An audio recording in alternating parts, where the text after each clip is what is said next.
Hey YouTube, today is a nice January morning and it's about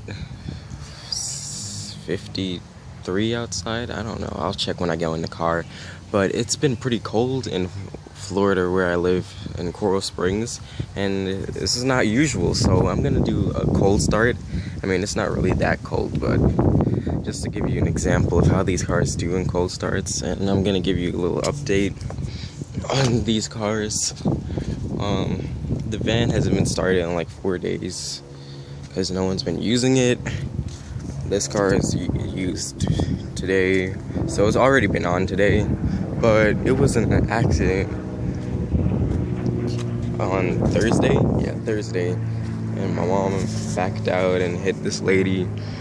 It should be getting repaired sometime in the next week, like on Tuesday or Thursday or something like that. And same old with the van. So let me go and start it up real quick and show you. I don't even know how this is gonna do because it's been sitting out in the cold for like 4 days. I don't have the clicker for it because it's a spare.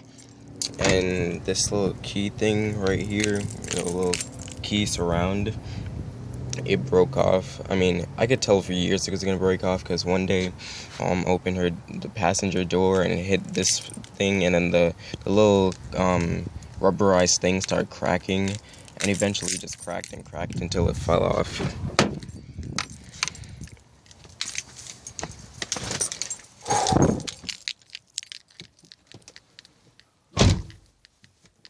Actually, I'm gonna start it with the door open. The brake pedal barely even goes down, it's so stiff.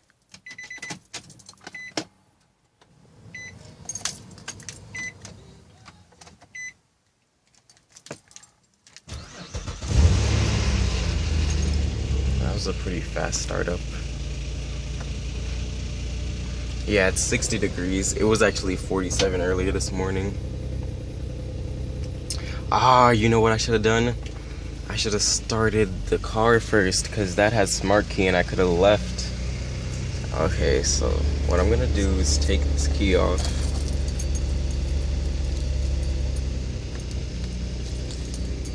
It'll slid out.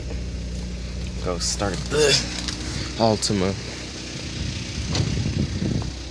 Smart key is so good. I should have just brought 2 sets of keys. I don't know what I was thinking.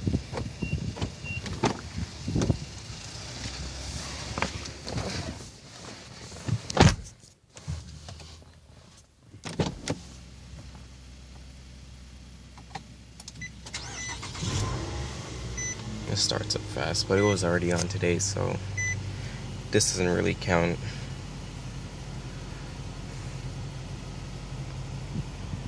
Let me see what this says.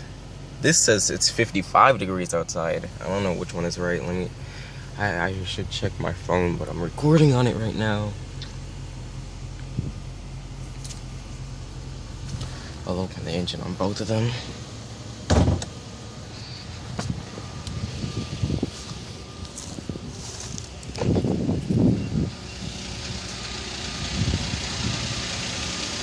Both of these cars have heated seats, driver and passenger.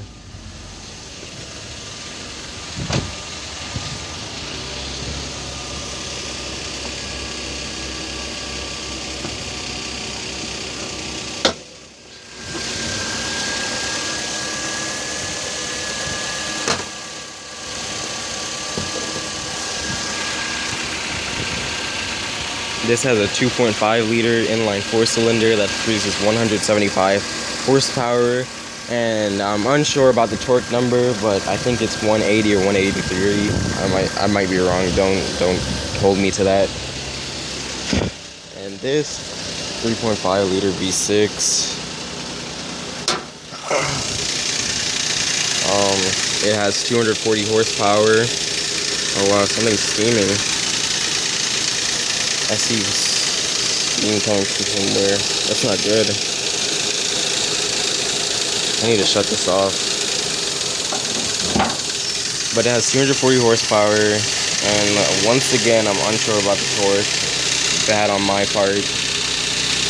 But this thing gets up and pulls. Like, I think I like driving this more than the Altima because it's more fun because the engine has so much power. Like, you would think that it has like 270 horsepower like the new ones do, 265.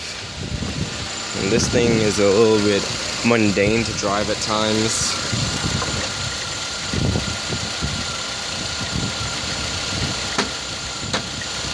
I mean, it gets a little fun when you put it in the manual mode, but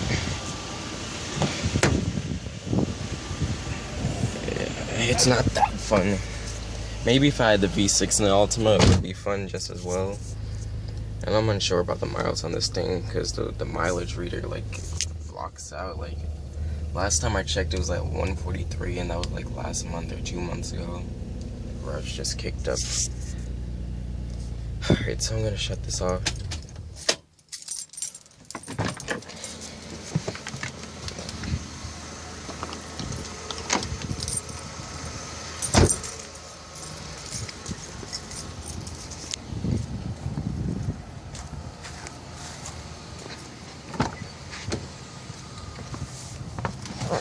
This is at 23,593.